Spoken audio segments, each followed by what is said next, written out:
Geez, I feel like Sister Mary Ninja when I was in school. Raise the hand. Okay. Hi, how's everyone doing? Ready for another contest? Oh, come on, you can do better than that. Awesome. Great. Because we need a lot of energy in the room for all of our contestants. If you can give them all that energy back, that'd be awesome.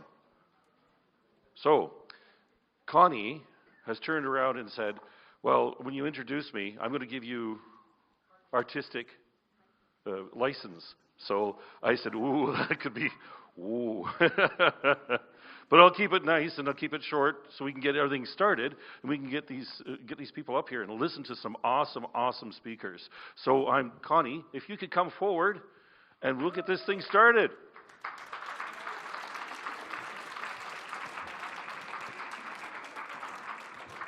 Thank you, Al. I knew that I was being brave when I said you have carte blanche to say whatever you want, but luckily it worked out well. It's difficult when you're trying to provide someone with 4 different brief introductions.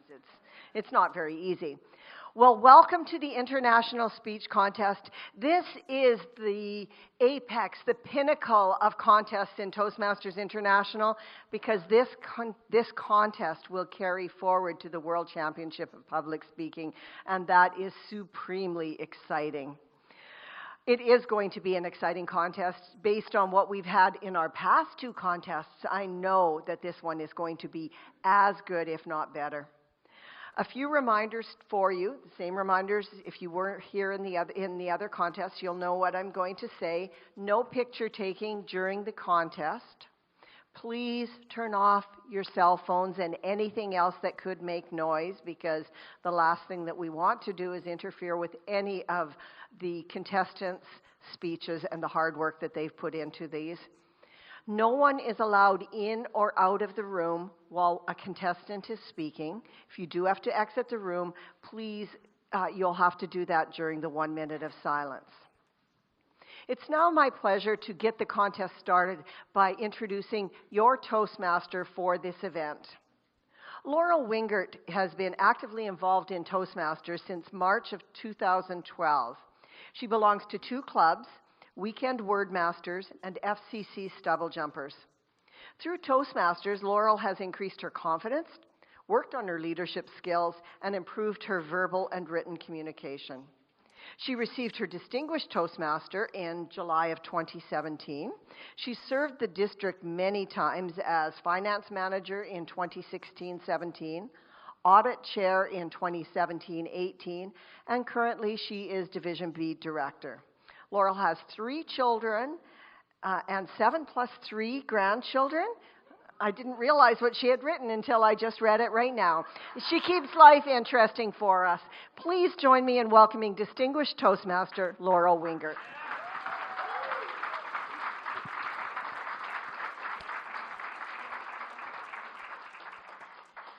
I was wondering, Connie, why you didn't question me when I wrote you my introduction. Here we are, and before we begin, I want to tell you a secret, and it's an embarrassing secret. When I've been going to all these contests for how long, and I'm Division B Director this year, and even when I took on this role, for some reason it escaped me that the division directors and the area directors needed to help out and chair and toast some of these contests. I'm embarrassed to say I did not realize that this was part of my duties. I thought I paid attention. Apparently not. Why do we do this? Well, this is an opportunity for the speakers to improve their speaking abilities and recognize the best as encouragement to all provide. And there's an opportunity to learn by observing others who are more proficient and have benefited. It's just a great learning experience. It takes you out of your comfort zone. When you are competing, you get feedback at the club level, and then you make it better, and you do it to the area, and then on to the division, and now to the district. And between that, we have Circle of Gold that just keeps helping you get better and better and better. What a great opportunity it is to be involved in a contest. I also was thinking, okay, have Toastmasters been doing this since the beginning? When did Toastmasters begin? Anyone? 1924. Does anyone know when the contest started? That's when women were let in.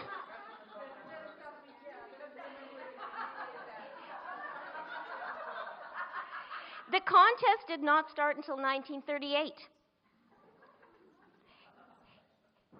In the 1900s, there's about 10,000 participants. In the 2000s, that's when it began to grow rapidly. And in 2018, we had over 30,000 participants in 141 countries. Can you imagine that? That is amazing. We are proud to be a part of this amazing culture that we have to compete and do this. I want to announce again, during the contest, there will be no one to leave the room. You can only leave during the 1 minute of silence. And I want to take that even one step further. Please, at any time, stay away from the middle of the room. This is being videotaped because the contestants need to use that videotape to compete at the next level if they win. It is very important that we respect them and we give them the best possible experience and the best possible contestant ability in the front. So please do not move chairs over. Keep this area. Also, the photography. If you take a picture and flash, that will also do something with the video and it'll ruin the experience as well. So remember that. And if your phone is on, would you like to be the contestant up here vying for international and somebody's phone goes off during it? That will also not be a great thing. So let's just really be respectful of all of these rules today. Let's just take a look at the lights. Are they working? They're working. Yay, the lights are working. If you do even need to leave during that 1 minute, please squeak in through the sides. Again, stay away from this middle portion. All the contestants can remain in the room, and all contestants will be introduced the same way. I will be saying their name, their speech title, and then their name. And now I'd like to invite Connie back up here. Lynn, you don't want to come back up, Connie? Lynn.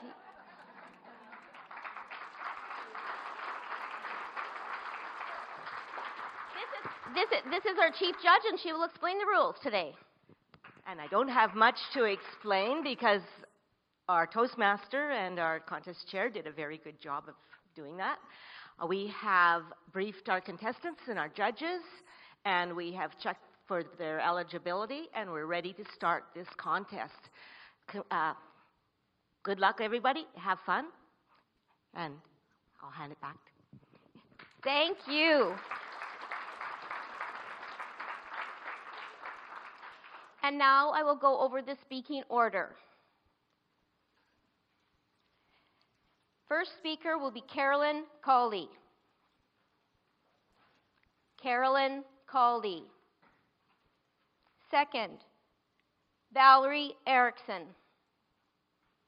Valerie Erickson. 3, Sherry Roberts. Sherry Roberts. 4, Iris Talbot. 4, Iris Talbot. 5, Matthew Fox. Matthew Fox. Our 6th contestant will be Kanak Kari. Kanak Kari.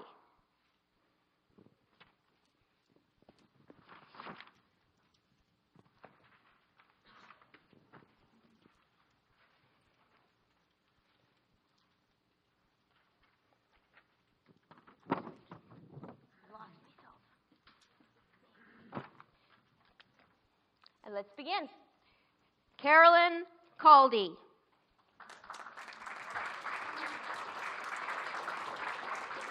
Daddy is right. Daddy is right. Carolyn Caldy.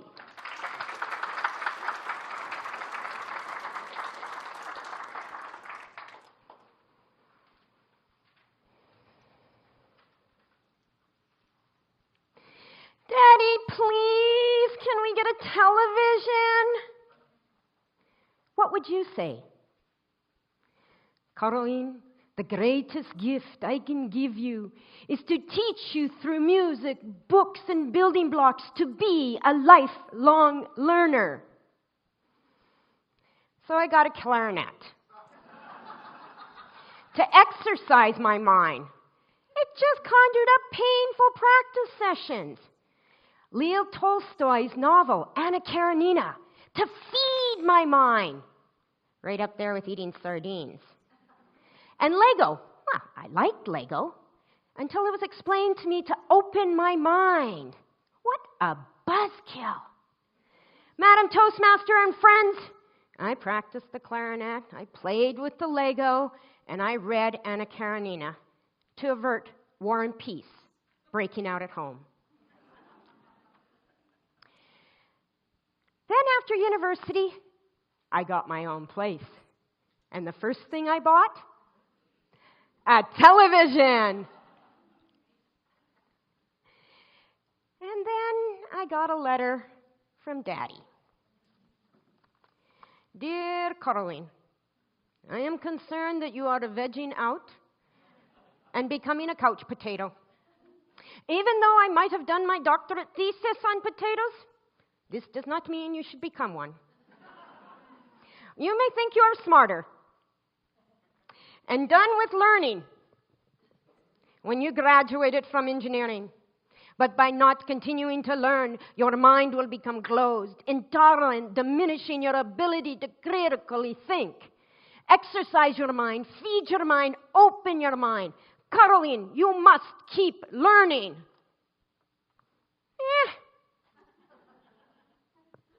Hello? Hi, Daddy. Nope, I haven't been watching television. Yes, Daddy, I read your letter. But Daddy, engineering work is so hectic, and I'm so tired. And then Daddy launches into yet another lecture on learning. Caroline, it was a monumental decision to cross the barbed wires, to leave during the Hungarian Revolution. My heart ached. Leave my homeland, its familiar sights, sounds, and smells. My mind screamed, dreading never finding a better job than fattening pigs for slaughter. And my stomach rolled, knowing when the communists took my parents' acreage, it meant blacklisted from university. Stay where things are familiar, or go where things are risky, all for the opportunity to learn. Caroline, you were born in Canada because I went across landmine fields, away from the terror of work camps, over turbulent ocean waves to a foreign country, all for the freedom so that you can be a lifelong learner. What are you learning?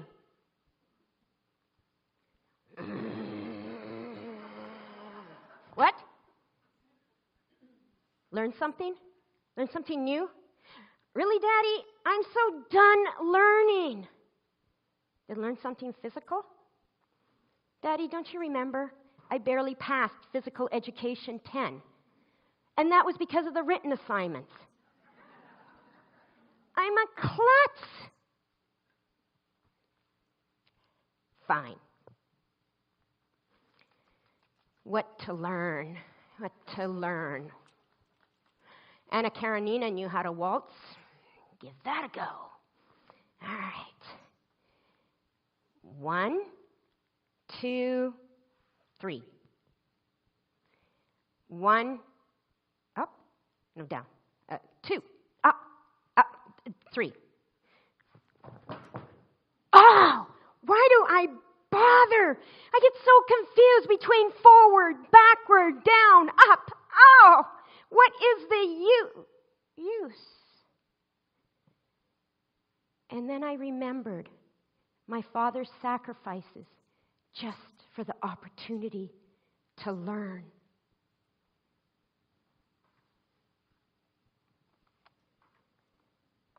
You must keep learning.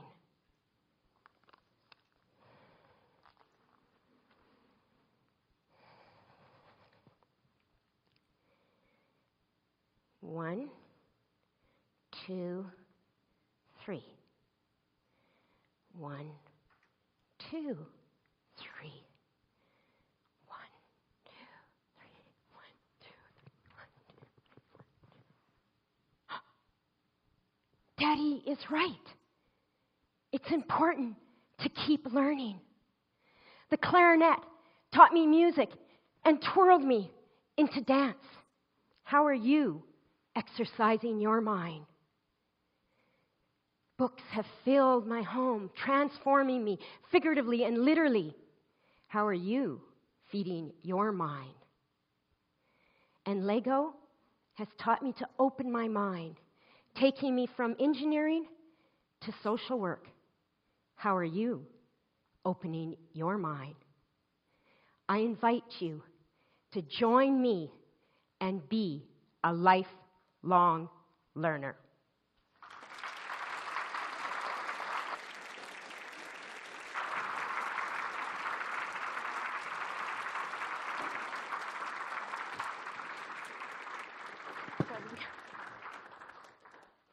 Apparently, my main name is Chartier, and I have a loud voice, so I don't need a mic. We will give the 1 minute of silence for the judges.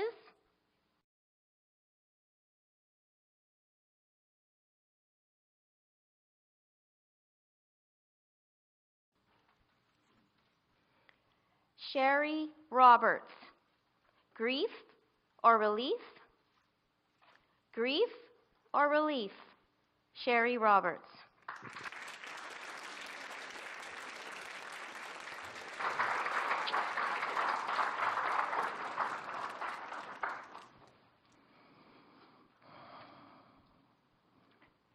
It was the first Saturday in May, 5 days before my 20th birthday, when for the first time in my life, I experienced the death of a fellow human being.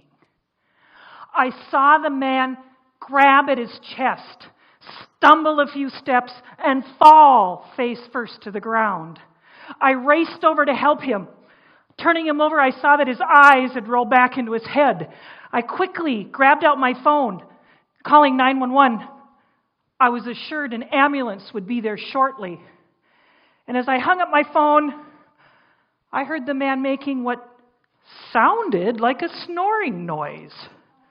And I wondered, had I just made a huge mistake? Could it possibly be that he was just passed out drunk? Well, the EMTs had figured out when they got there. When they arrived, one quickly went in search of a pulse, while the other tried to find a blood pressure. Once, twice, 3 times. I heard them talking, and all of a sudden a voice said, "You'd better go get your mother." I looked down at the man and I said, "Why? Is he dead?" He repeated, "You'd better go get your mother," while he reached up and closed my father's eyes. I stood there, frozen. I should have been blanketed in a deep grief and sadness, like I later felt at the passing of my husband. Or I should have felt the heart-ripping pain that I would later feel at my mother's suicide. But I felt none of these emotions. As I looked down on my father's now still face, all I felt was relief. Relief that he would no longer be able to hurt anyone or anything. For you see, my father had been an alcoholic. Not the happy-go-lucky life of the party kind, but the mean and violent kind. Standing there, I flashed back to all the Christmas Eves growing up as a kid, when he'd come home drunk, start a fight with our mother, then pass out underneath the Christmas tree, leaving his wife crying on the couch and his 3 little kids struggling, trying to put together our new Christmas toys. My musings were interrupted by a voice once again saying, "You'd better go get your mother." And with that, I started walking towards the house. And as I walked, I was flooded with memories of the time when he'd come flying across our picnic table, grabbed my mother by the throat, threw her to the ground because she'd asked him a question on a hot day. Of the time when she'd filed divorce papers. He'd come thundering down from the upstairs of our house and he said, "I'm going to kill that lawyer and then I'm going to come back for you." She'd withdrawn the papers. So it was with great trepidation that I walked into that house that night. I found my mother in the kitchen. She said, "What's happening?" And I said, "He's gone." She said, "What do you mean?" And I said, "He's dead." And what happened next took me totally and completely by surprise. She let out a gut-wrenching wail and fell sobbing onto her knees on the kitchen floor. How could she be feeling like this? I didn't understand. This man had caused so much pain. Later on, I asked her, and what she said has remained with me for my entire life. She said, "I was crying for the man he'd been, not for the man he'd become." The author, Neil Gaiman, talks about potential. He said, when you're dead, it's gone. Over. You've made what you've made. You dreamed your dreams. You've written your name. Reflecting back on my life, I know what I've made. I know what I've dreamed. And I know how I have written my name. Reflecting back, when I pass, I believe I will be grieved. How about you? What have you made? What have you dreamed? How have you written your name? Grief or relief? It's your choice. You decide. Contest chair.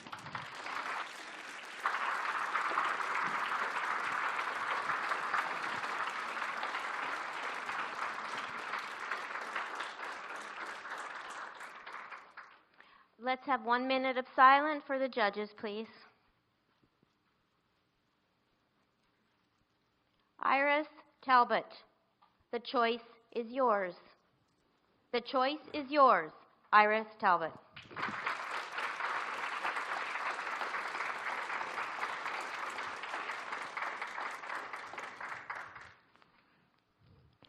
Why do I have to be nice when she's so mean to me?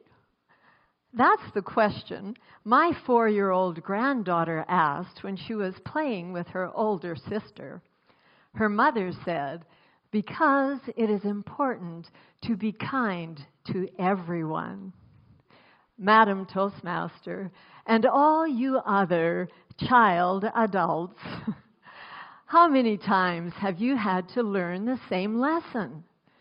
I had to learn the lesson in January after posting an article on Facebook. How many of you have ever posted an article on Facebook thinking your article was harmless, then finding out that someone took offense? My lifelong friend, Marilyn, didn't like my post. She lashed out at me in anger with a torrent of hurtful words. Who do you think you are? There is no truth in what you say. I never expected that of you. I felt worthless, wounded, and wondered, why did Marilyn jeopardize a relationship of over 50 years, all because of a single Facebook post that we never even discussed? I wanted to lash back out at her in anger, unfriending her. Fortunately, I didn't. I learned a much better way to respond from a total stranger who helped me remember to be kind to everyone. It all started when I went for a walk with Tonka, my grand dog. Tonka is a 2-year-old, energetic, chocolate brown Labrador retriever. He weighs 90 pounds. Standing on his hind leg, he's this tall. This tall. You might think, that's a whole lot of dog for someone my size to control. You'd be right. I thought I was ready to take him for a walk. I was wrong. The walk started out peacefully. I kept Tonka on a short leash to better control him. Everything was going fine until a lady came out of her house with a little white dog. The minute he saw Tonka, yap, yap, yap, yap, yap, Tonka bolted out, dragging me chest down with my knee and elbow scruffing along the pavement. Finally, he stopped after the lady, terrified, went into her house with her dog. I lay there, bruised, bleeding, and totally embarrassed. The lady came back.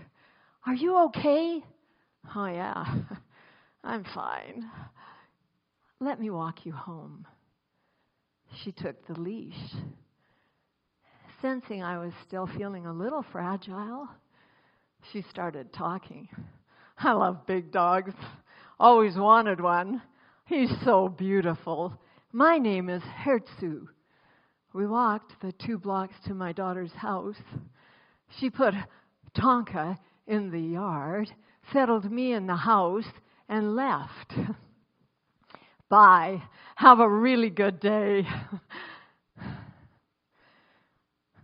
Hertzu didn't have to help me. She could have stayed in her house making supper.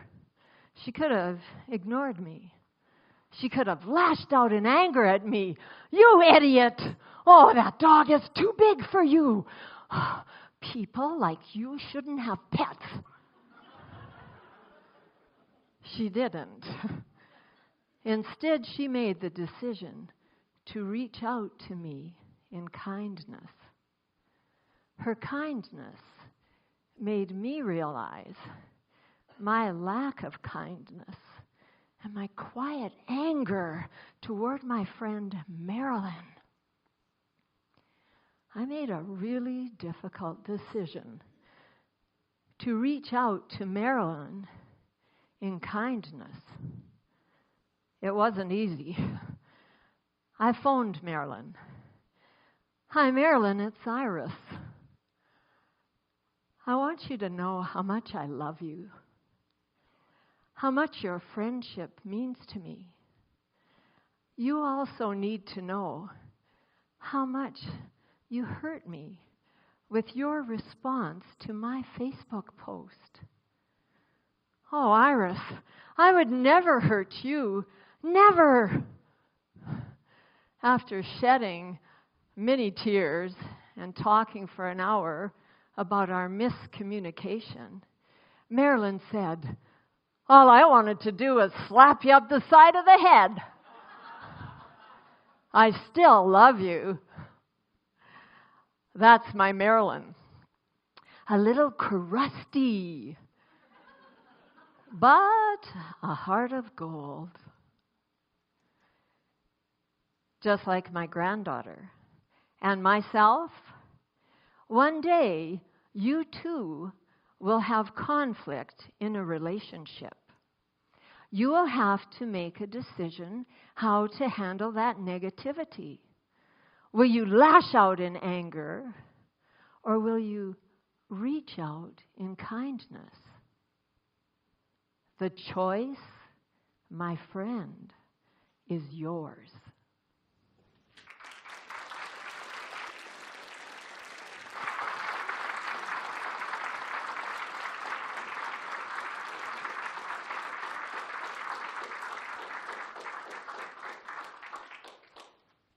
One minute of silence, please. Matthew Fox. Brothers. Brothers. Matthew Fox.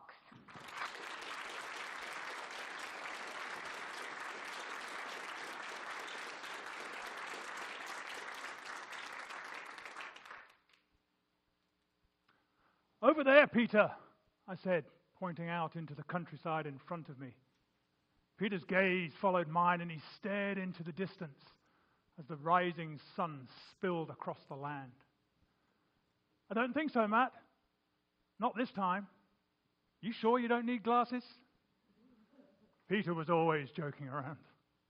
We continued to look out across the landscape, make small talk, reminisce about the fun we had last weekend, plan what we're going to do next, laugh and joke with each other to pass the time. I paused for a second to breathe in that cool, crisp morning air. It smells good. And I raised my head to feel the rays of the early morning sun warm my face. Madam Toastmaster, fellow Toastmasters, honored guests. Sounds idyllic. But this isn't the scene of two friends standing on a hilltop, looking out across the mountains, admiring the views in some peaceful place.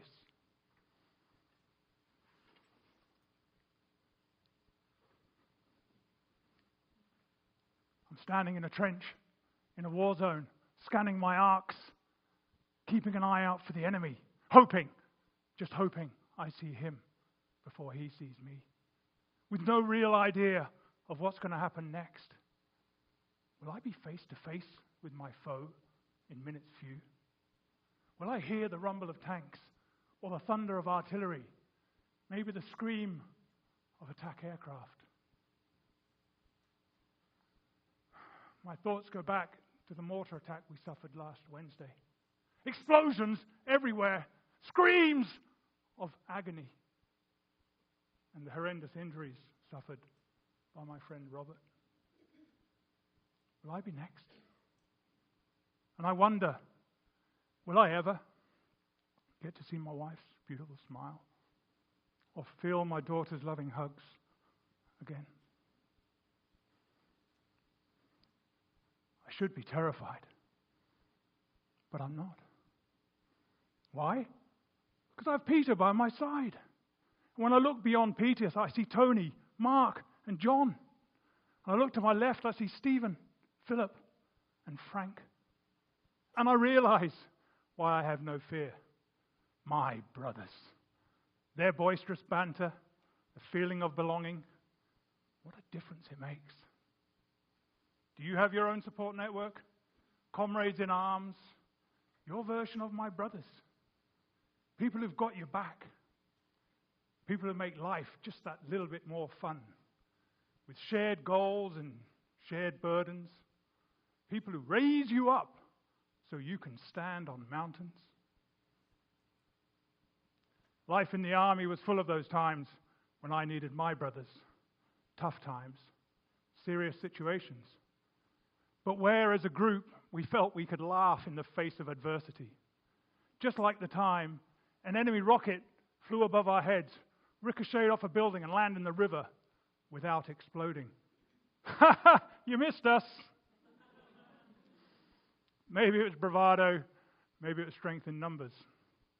But I think it was that unmistakable bond of brotherhood.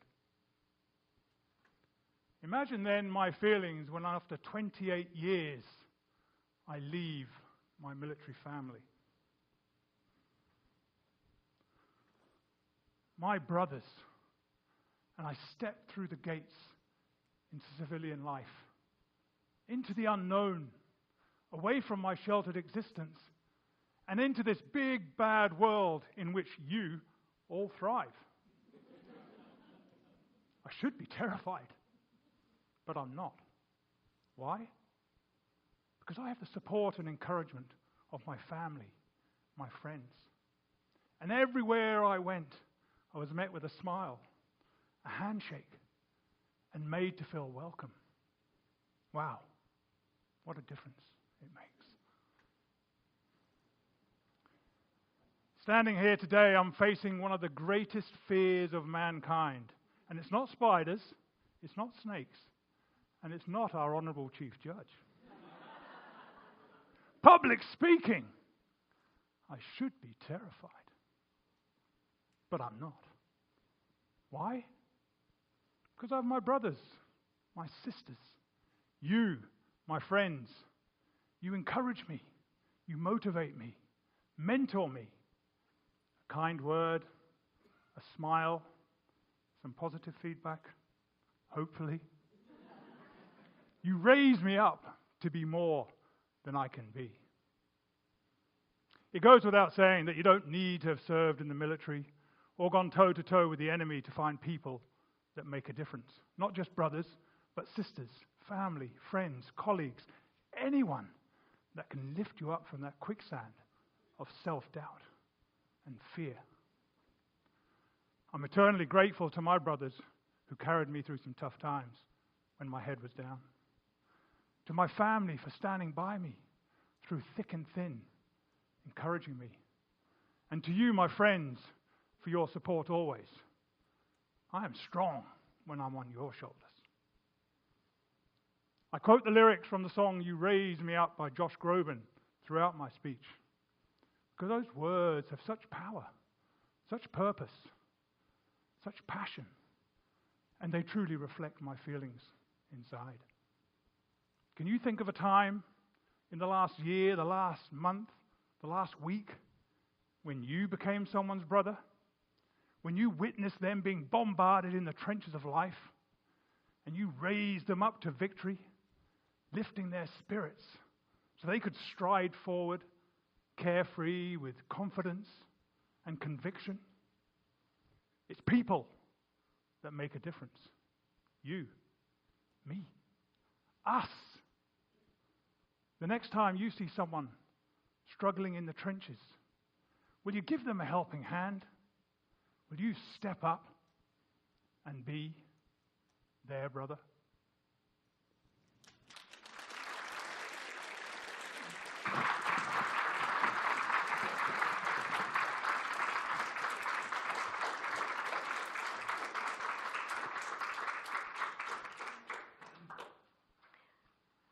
One minute of silence, please.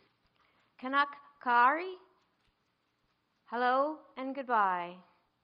Hello and goodbye. Kanak Kari.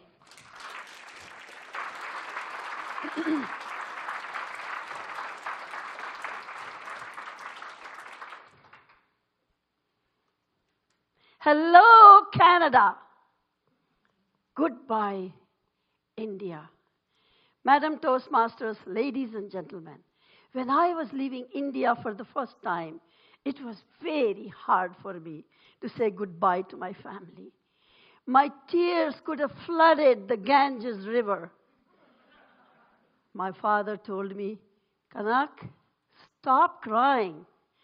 Go, live your life as if there is no tomorrow. I wiped my tears and prepared myself to travel with my husband I had just met for the first time on my wedding day. To say hello to my new life in a new country, Canada. Did you ever think of life as a series of meetings and partings? Really, it's a constant chain of hellos and goodbyes. Hello, hi, see you, bye. Our time on this earth begins with a goodbye to the cozy comfort of our mother's womb. And the very first cry of a newborn is a hello to the world. Hello and goodbye. These two words look so simple, but very complex. Through these words, we learn how to make friends, how to recognize enemies, and how to find our life partners. These two words make our lives much richer. As kids, we learn hierarchy and respect.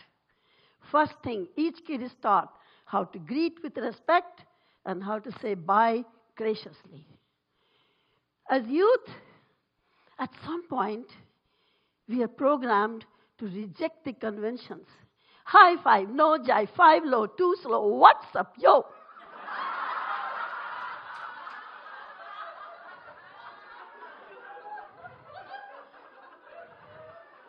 As adult, it gets even weirder.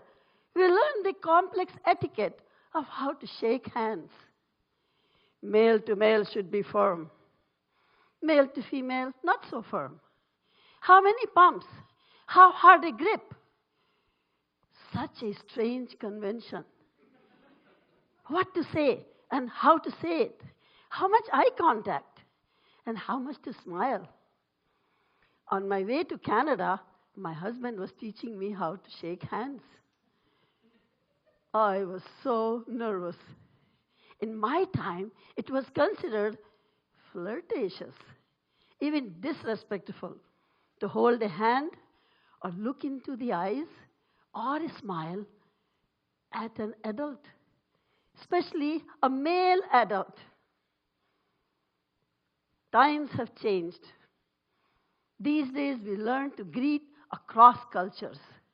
Ni hao, oma, hola, aloha, jambo, salut. World has become smaller and more open-minded. Greetings can be expressed both audibly and physically, just like namaste in India. And French and Europeans, what's with the kissing? One side, two side, three sides. Do I smooch or make noise or no noise? What side first? What if we both go for the same side? Is it different by gender? Who knows? In India, kissing in public was a no-no. It was hilarious. When my father-in-law was visiting Canada, a French lady kissed him on both cheeks. Back in India, that was the talk of the town.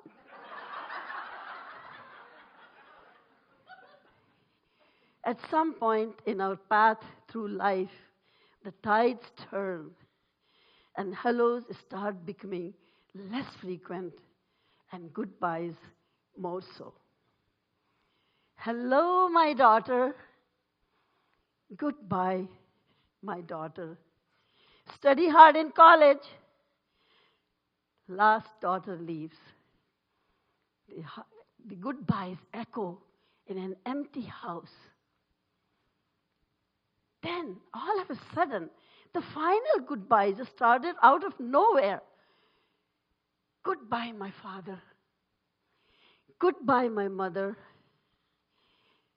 Goodbye, my husband.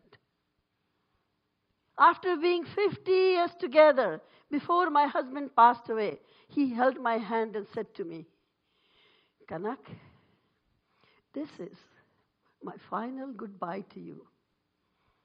Go, fulfill your dreams. Live your life as if there is no tomorrow.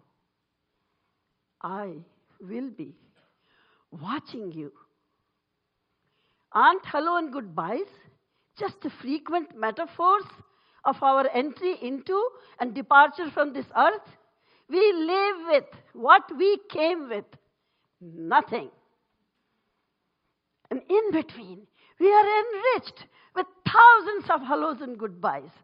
So next time you say hello or goodbye, make sure your hello acknowledges the person we meet. And your goodbye is a message from the heart. Goodbye. Namaste. Madam Toastmaster.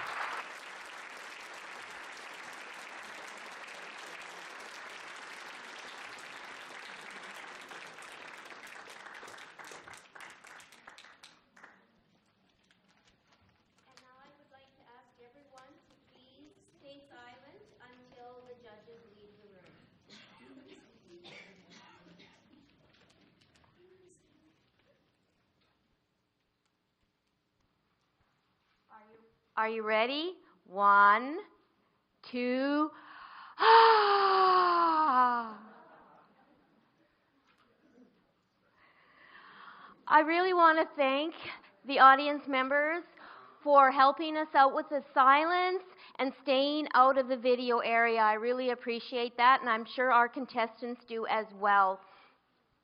While we are waiting for the judges to tally their votes, I would like to ask all the contestants to come up in the order that they participated.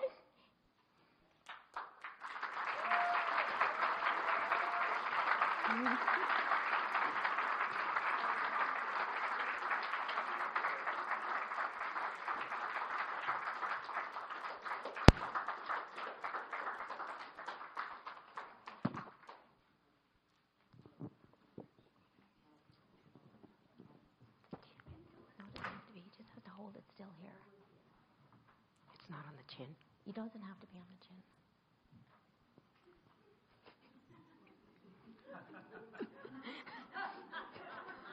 I'm confusing Carolyn.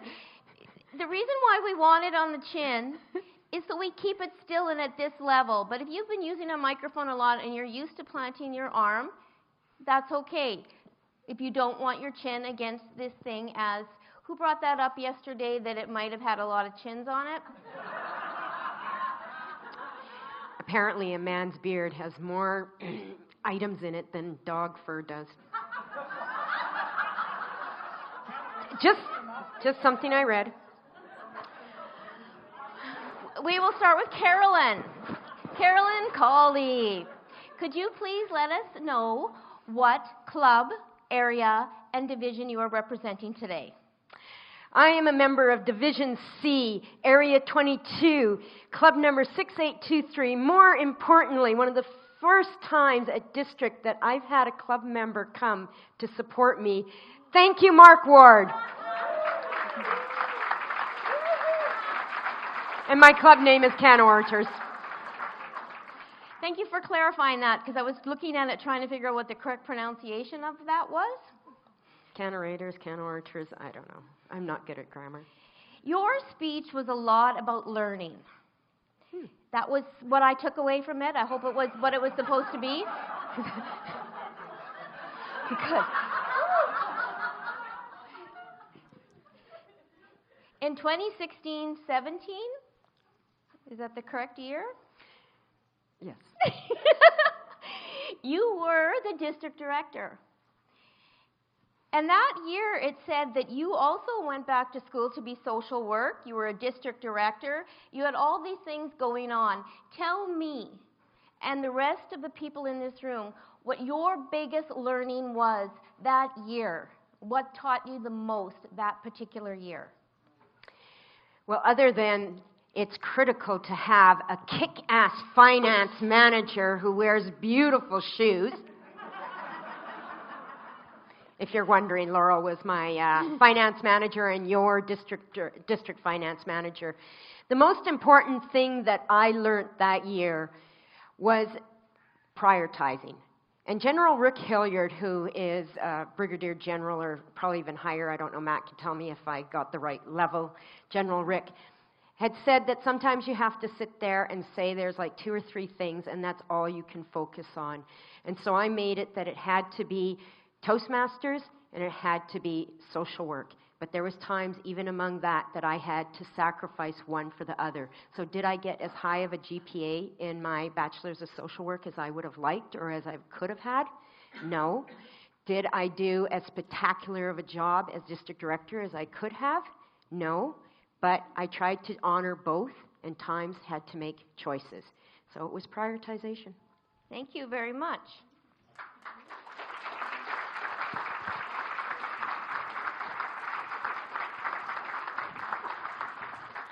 Oh, my camera's over there. Oh. On behalf of District 42, we'd like to thank you for participating in our contest today. Thank you. Let's look at David. And now let's look at Let's look at her.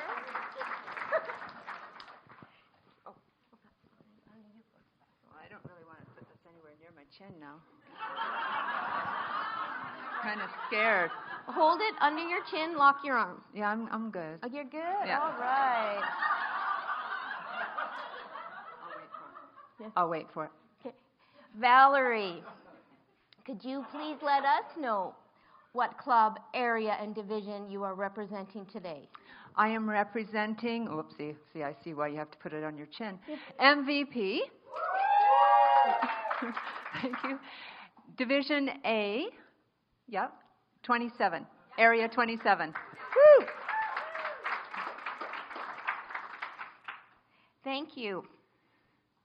I noticed on here that you have held all the offices in your club in the district and Toastmaster International and all executive positions, and you've also been an area director. Uh-huh. Now, I heard a rumor earlier today that... No. No. At any point in your future, do you think that you will go forward in your leadership journey in Toastmasters? Or what do you want to focus on, the leadership or the communication side? My gut just told me to answer that question before you asked it. I see that. I haven't given that any thought at all. No.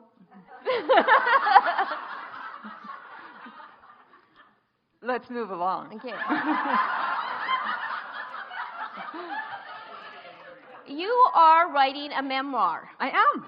That's very exciting. When do you think that that'll be finished? What's your goal? What are you thinking about doing that? Is that something, a lifelong journey, or do you actually have set a goal towards that? And has Toastmasters helped you? And does Toastmasters help you with that, writing a memoir? Great question. I am. That wasn't the funny part. I am writing a memoir, but I need to confess that I actually need to really start it. Oh. So it's actually a process. Has anyone done that before? It's a process, and to do it right.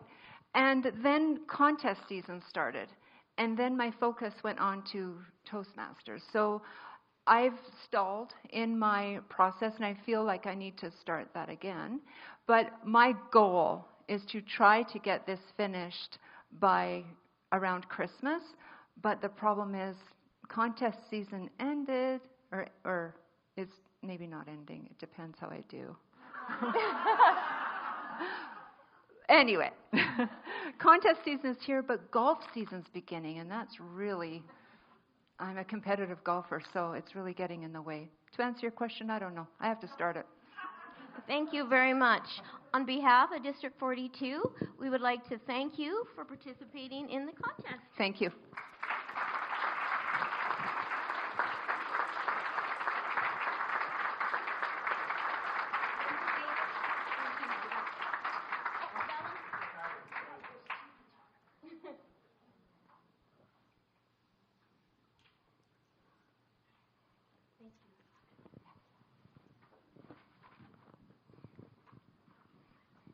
Hello, Sherry. Hey there, Laurel.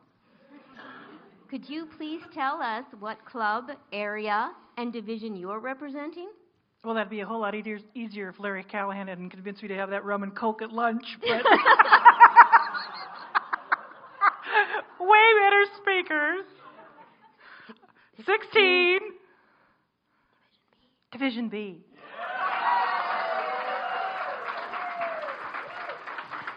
I noticed on here that you are a professional agrologist. So I said that correctly? No. I didn't think so. That's why I found it fascinating. I thought that maybe Sherry could give us, in 30 seconds or less, what a professional Agrologist. does. A professional agrologist is a licensed career. We are actually professional agronomists. We are, in fact, crop doctors. Crop doctors. Crop doctors. We Crop help doctors. producers produce better crops. And today, does anyone know it's May 4th? Not only is it May the 4th be with you, it's National Naked Gardening Day. Well, isn't that fantastic? It says on here you like gardening. Absolutely. Do you observe Naked Gardening Day? No, but I do sleep in the nude. Does that get me any points? Oh, Sherry, you're also a very funny girl. And I'm the token American probably here too, I think. Any other fellow Americans in the audience? Oh, hey. There we go. Thank you for participating. On behalf of Division 42, thank you for participating today. Thank you for having me. Okay. You can just pass the mic down.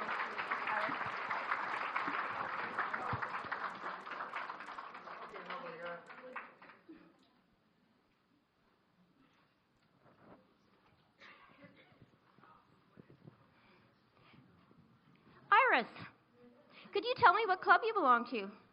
Absolutely fabulous. Yes, you are.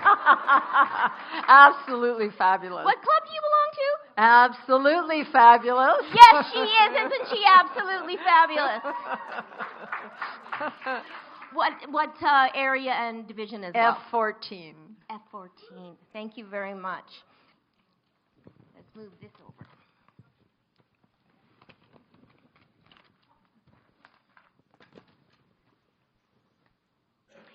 When I looked at this, I was pleasantly surprised. I thought I was the person with the most grandchildren in the room, but apparently I'm not. You have 19 grandchildren. 19. And 9 grandchildren. I cannot even imagine when I look at her that she could have accomplished this in her life.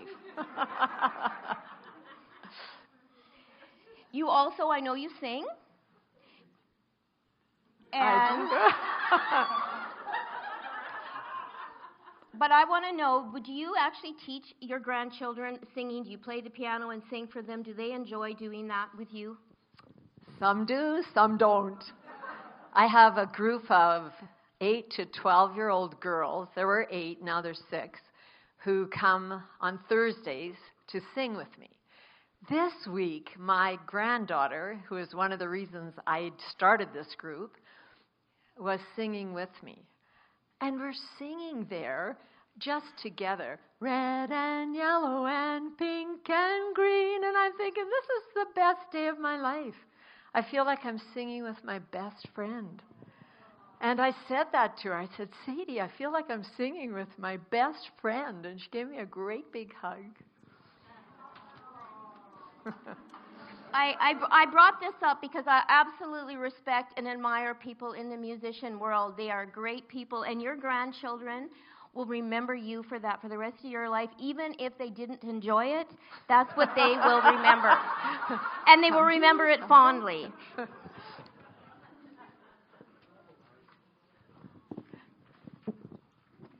On behalf of District 42, thank you for participating in our contest today. Thank you.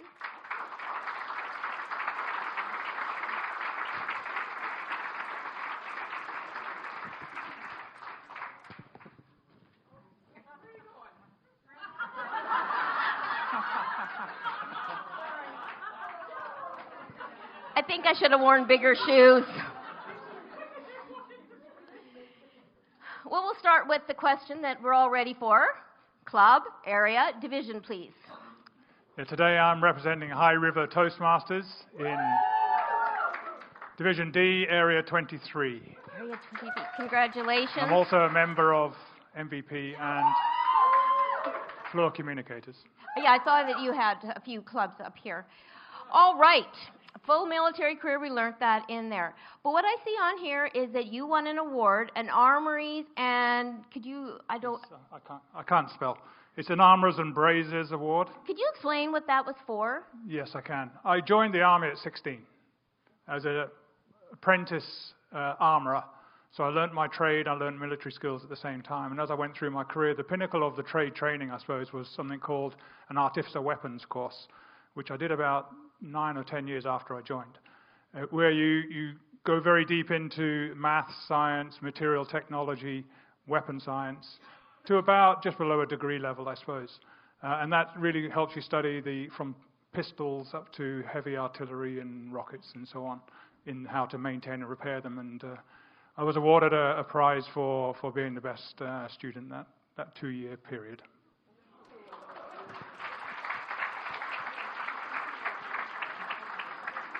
And you also ride to conquer cancer. Is that biking? That is biking, yes. This year is my 5th year. It's a fantastic ride. I know there's many people out there that support charities. This is one I'm very passionate about. It's 2 days of cycling about 100 kilometers each day. Good for you. And it's on the 17th, 18th of August. If you want to come and see me next, after the contest and sponsor me, that would be really appreciated. But it's a fantastic, and I can talk to more of you about of how the money we raise is supporting cancer across Alberta, across Canada, and it's amazing. Thank you very much. On behalf of District 42, thank you for participating in the contest.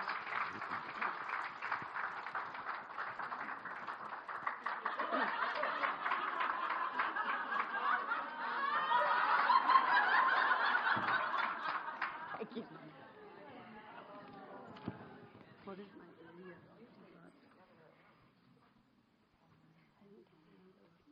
Okay, go ahead. Skill testing question. Yo, Yo. that was impressive.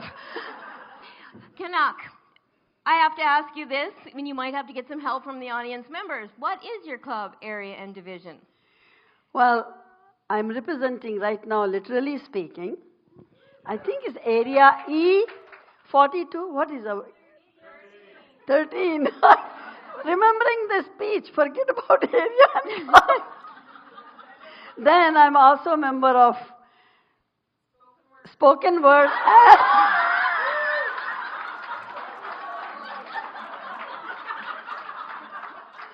And I just joined in March Live Ad Lib, and I want to coach that club, so I'm really proud of being member of 3 clubs. As some people are asking me 4th and 5th to see how much I can handle.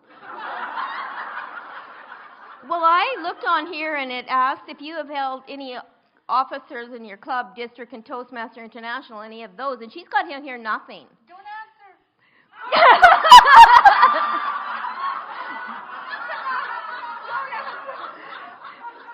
I think we have some room for opportunity here because she seems like she needs some leadership roles.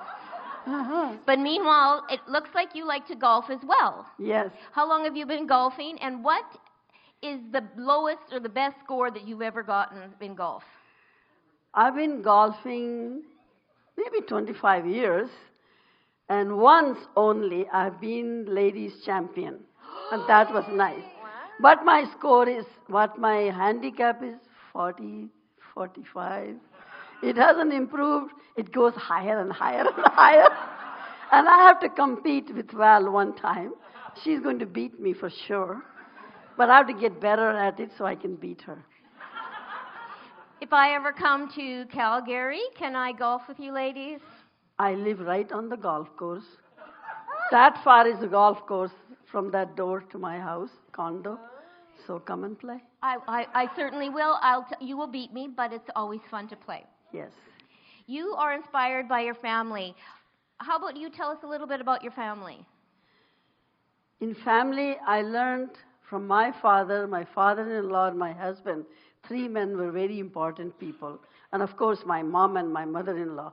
They really showed me value of family and importance. So I was the eldest daughter-in-law, 4 father-in-laws, like uncles, them. In between, there were 20 kids, and I was the oldest daughter-in-law in there. My husband was the oldest. So I had all the responsibility. And you learned how to give up your priorities, not buy something for yourself and give it to someone else, right from the beginning, day one. So in Canada, I used to go help and just giving. That's all I learned. And education and sports and music, everything I learned from my parents, really. And they gave me full freedom. My sister was the first one to go to university. I had the door open. So I was in debate, drama, singing, everything in my young age in university time. So the chance I got through my parents, that my mother was the first one doing graduation in those days. So education, value, sports, music, everything. I skied 25 years too. So it's just nice what they taught me, yes. On behalf of District 42, we would like to thank you for participating today. Good luck. Thank you. I don't need Yeah, that. you'll be on your face.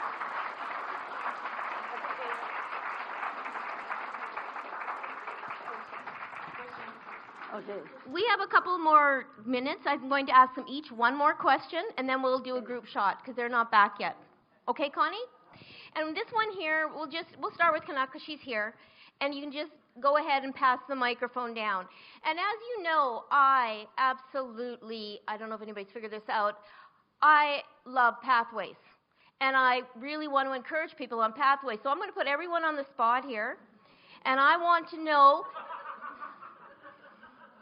have you signed up for pathways, and what path are you on, and how far have you got? Very quickly, down the line. I signed up the pathways, but I got into the competition portion, so that's out of the question, and my DTM has to finish by 2020, so I have to do my silver and do everything, and then pathway will be on with it, yes.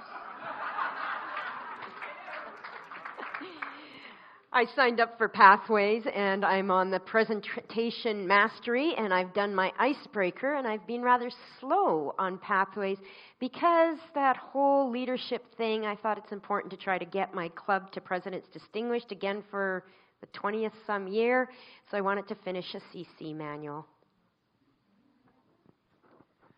Visionary communication, level 2. Yay. And I signed up for my second path because I'm a member of 2 clubs, Humorous, whatever that's called, the Humorous Path. I haven't started it yet. Pardon? Oh, Engaging Humor.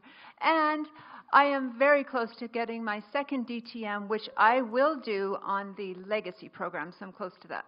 Yeah. Since honesty has to be our best policy, I have yet to sign up for Pathways. I'm of an age where I prefer the hard paper copies. They're easier for me to read than that computer screen. I did just finish up my my CL. I have finished up my bronze, but I have yet to submit that paperwork. Our attendance has been a little bit shy at our club, so we're strategically looking to see, does one put it in this year or does one wait and put it in next year? But I haven't gotten it approved yet, dear, so it doesn't matter. You know. Oh, this is a Canadian thing, is it? Oh, okay. Well, anyway, I haven't submitted it yet, and in fact, I'm not even sure I can find one of the books. And if you'd seen my desk, as Judy can attest to, it would be a miracle. So that's where I'm at. But Laurel, I am going to take up your challenge. So before the end of June, I will have gone in there with Judy's help. Yes. And signed up. Thank you. I'm into the presentation mastery path and really encouraging all my members of Absolutely Fabulous to do their icebreaker. Most have. Do you want to know the best thing I've done for Pathways? The absolute best that is going to turn my entire club around? I have twisted my husband's arm, and he's joined the club. He's going to talk pathways to us nonstop because I have a weak brain. I don't get it. Okay. So the paths I'm doing are motivational strategies, which I'm on level 4. And strategic relationships at level 1. Thank you very much for indulging me on that. I truly believe Pathways is important because as we bring in new members, they need to know Pathways. And us as traditional members, we need to know it so we can teach our new mentors. Thank you all again for participating, and I will take this opportunity. Let's give them another round of applause, please.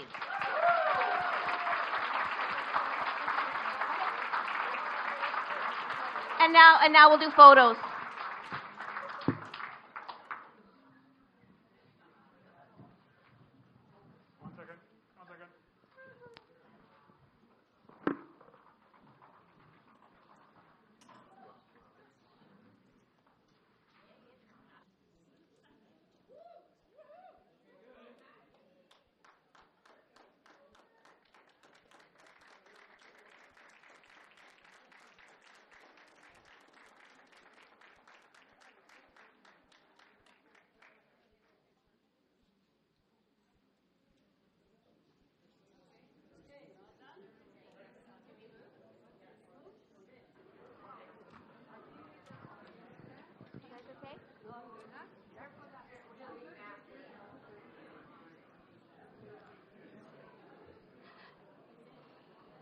Thank you again. That was absolutely a spectacular contest. The quality of speeches is amazing, and the judges aren't back yet, so it must be... They are back? They're back. The judges are back. Yay. I can quit talking. I will invite Connie back up, please.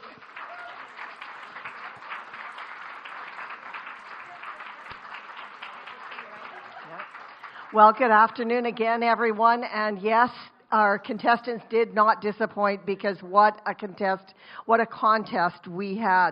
I'm going to invite Catherine and her crew forward. Well, I have to use a different word, right? I have more of a vocabulary than just entourage. So Catherine and her crew to come forward for the presentations. Now, the first thing that I will do is let you know that there were no disqualifications.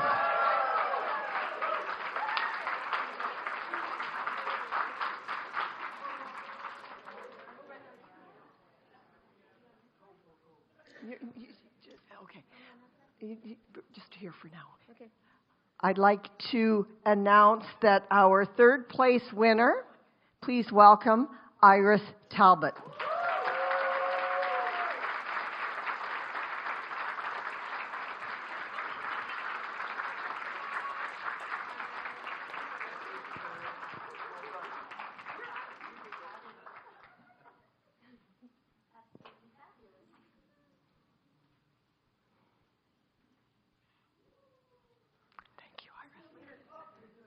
All right.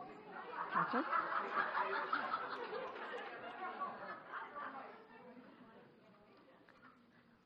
Please congratulate our second place winner, Kanak Kare.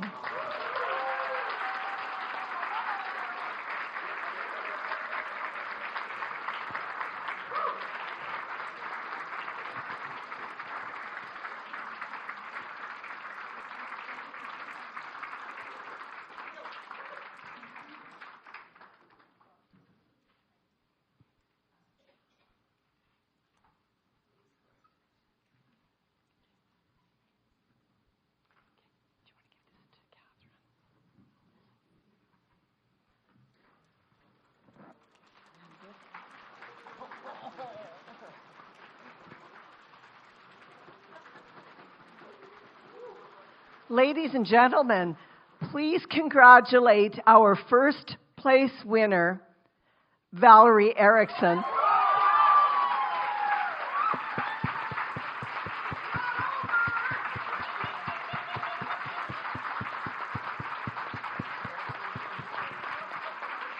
Congratulations.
Yeah. I think we've got another picture happening. There we go. All right. Thank you very much, everyone. That's it.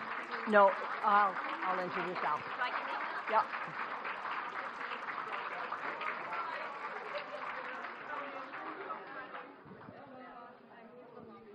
Good for you. Congratulations. Yeah.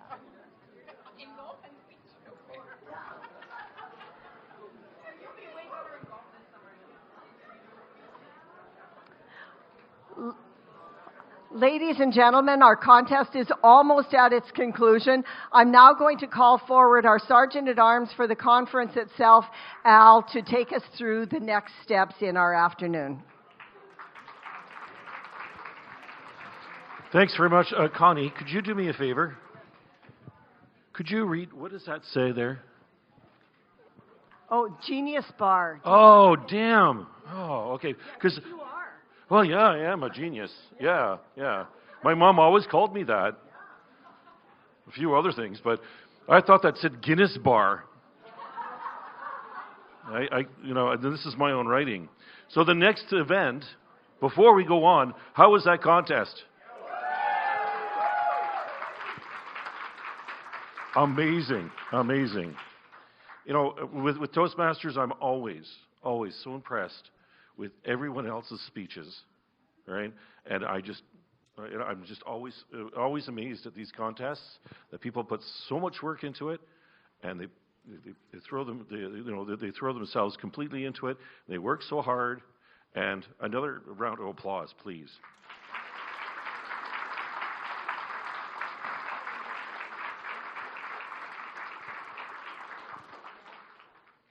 So is everyone excited for tonight?